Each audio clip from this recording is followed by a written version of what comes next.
Meeting పెడితే బుద్ధి సిగ్గు ఉన్నవాడైతే అక్కడికి వెళ్లి చూస్తే జనాలు మాకు అక్కడే ఆ ప్రాంగణంలోనే విలేచిపోయి మాకు డబ్బులు ఇస్తే మేము పోతాం, ఎందుకు మమ్మల్ని ఎంతసేపు నిలబెట్టారు, మాకు పేమెంట్ ఇవ్వకుండా అని చెప్పి గొడవ చేస్తే ఒక ముఖ్యమంత్రిగా పనిచేసినటువంటి వాడు సిగ్గుతో తలదించుకోవాల్సినటువంటి నువ్వు, నేను నీకు ఛాలెంజ్ విసిరా వ్యవసాయానికి సంబంధించి నీ హయాంలో ఏం జరిగిందో నా హయాంలో ఏం జరిగిందో నేను ఛాలెంజ్ చేస్తున్నా, సిద్ధమైన మరలా ఇంకోసారి ఛాలెంజ్ చేస్తున్నా. చంద్రబాబు ఎవడో ఓరకొక్కల చేత మురిగించాడు, ఓరకొక్కల చేత కాదు. వ్యవసాయ శాఖ మంత్రిగా మరొకసారి నీకు సవాల్ విసురుతున్నా, నీకు ధైర్యం ఉంటే వ్యవసాయానికి సంబంధించి నీ ప్రభుత్వంలో ఏం జరిగింది, ఈ ప్రభుత్వంలో ఏం జరిగింది, జగన్మోహన్ రెడ్డి గారు ముఖ్యమంత్రిగా ఏం చేశాడు, ఆ రోజు ముఖ్యమంత్రిగా ఏం నిర్ణయాలు తీసుకునేటువంటి దాని మీద బహిరంగ వ్యవసాయానికి సంబంధించి మాట్లాడు. పోతే పరిశ్రమలకు సంబంధించి నువ్వు చెప్తే నోరు తెరిస్తే మాట్లాడేది కియా.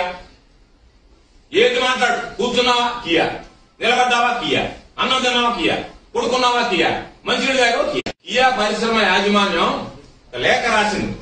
ఆ లేఖని బుగ్గన రాజేంద్ర రెడ్డి గారు అసెంబ్లీ సాక్షిగా చదివి వినిపించారు. వాళ్ళు ఏమని రాశారు, మాకు ఆంధ్ర రాష్ట్రంతో సంబంధం అనేటువంటిది స్వర్గీయ రాజశేఖర రెడ్డి గారు ముఖ్యమంత్రిగా ఉన్నారు, వ్యవసాయం నేనే చేశా, పరిశ్రమలన్నీ నా వల్ల వచ్చాయి. ఈరోజు జగన్మోహన్ రెడ్డి గారు వచ్చిన తర్వాత పరిశ్రమలు వెళ్ళిపోయినాయి, నేను వేల కోట్ల లక్ష కోట్ల రూపాయలు పెట్టుబడి తెచ్చా, లక్షల మందికి ఉద్యోగాలు. నువ్వు వేల కోట్ల రూపాయలు లక్షల కోట్ల రూపాయలు పెట్టుబడి తెస్తే లక్షల మందికి ఉద్యోగాలు ఇస్తే ఎందుకు నిన్ను చెప్పుతో కూడా పంపించారు? జాం ఎందుకు ఓడిపోయావు? 3 ఎంపీలు 23 ఎమ్మెల్యేలతో.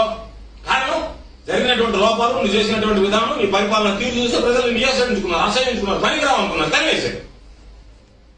దాన్ని నిన్ను ఎదుర్కొనేటువంటిది చిత్తూరు బస్టాండ్ తెలియదా, చిత్తూరు రైల్వే స్టేషన్ తెలియదా, తిరుపతి రైల్వే స్టేషన్ తెలియదు, నీ బ్రతికెట్టాను కదా నువ్వు ప్రత్యేకంగా చెప్పి ప్రతి ఒక్కరిని చేయలేకపోయా.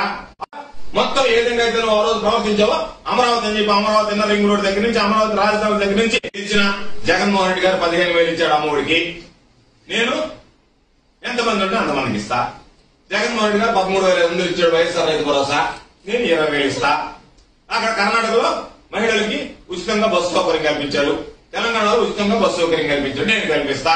నీ స్వతహాగా నీ తెలివితేటలు, నీ బుర్ర ఏ రోజైనా ఉపయోగించి రాష్ట్రంలో ఉండేటువంటి పరిస్థితులు, ఈ రాష్ట్రానికి ఏం కావాలి, ఈ రాష్ట్ర ప్రజలు ఏం కోరుకుంటున్నారు, రాష్ట్రంలో ఆర్థికమైనటువంటి పరిస్థితులు ఏ విధంగా ఉన్నాయనేటువంటిది ఆలోచన చేసి వాటికి అనుగుణంగా ఇదిగో నేను ఈ కార్యక్రమాన్ని తీసుకొస్తున్నా, ఈ సంక్షేమ పథకాన్ని ప్రవేశపెడుతున్న జగన్మోహన్ రెడ్డి గారు ఈ రోజు ఎన్ని రకాలైనటువంటి సంక్షేమ దాన్ని